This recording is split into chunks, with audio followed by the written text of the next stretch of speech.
Now you have the 49ers and Bears. The Bears beat the 49ers 19-10. Now, you don't, again, and I'm going to say this a lot, you don't want to overreact to week one. But a lot of question marks and a lot of concerns that the 49ers had, a lot of concerns that we as fans and I guess people in this media world had, we saw. And that is, so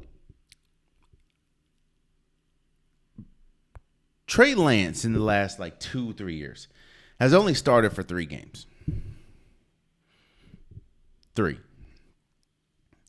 And because of that, and shouts out to Shannon Sharp and a whole bunch of people that said this, he's not.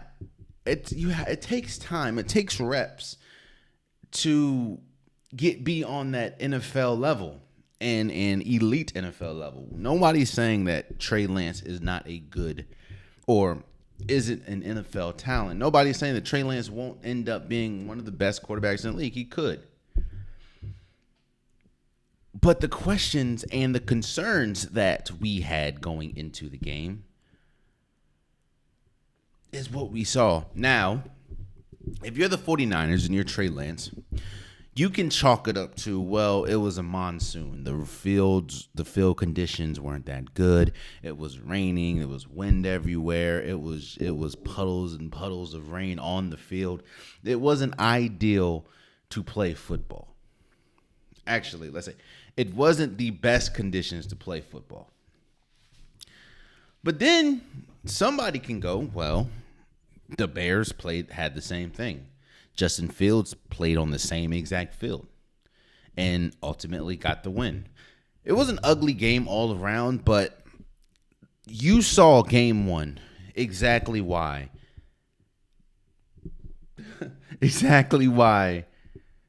Jimmy G is still on this team. I'm a little conflicted too.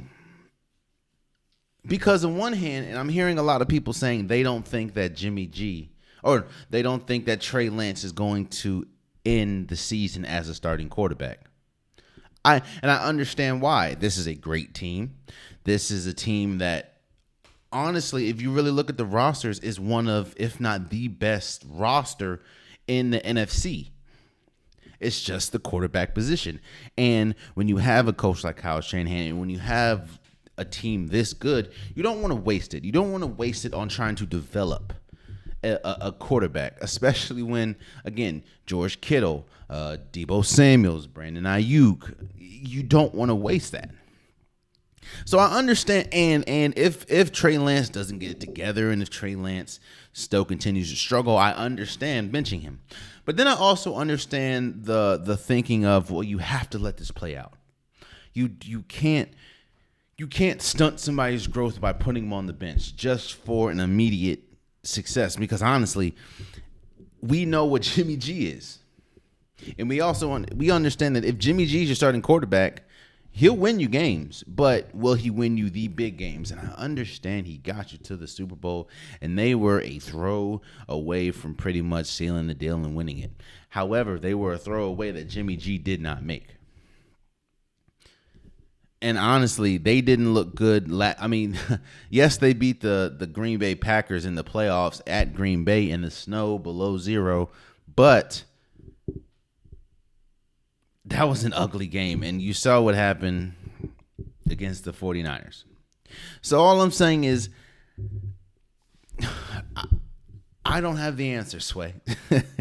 I don't have the answers. I don't know what to do. I don't know if you should bench him or not. I think it depends on just how bad he looks or how good he looks. Because maybe you get to a point where you don't have to bench him. But if he looks terrible, then yeah, I would consider you don't want to waste this season. And this is all off 1 week. Let's just say that. This is all off 1 week. And we need to see moving forward what Trey Lance looks like. But I will say that this is a game that, even though the conditions weren't the best, this game against the Bears is a game that you should have won. The Bears are not a good team. I'll just be real with you. The Bears are not a good team. This is a game that you should have won. So you didn't. The Bears won 19-10.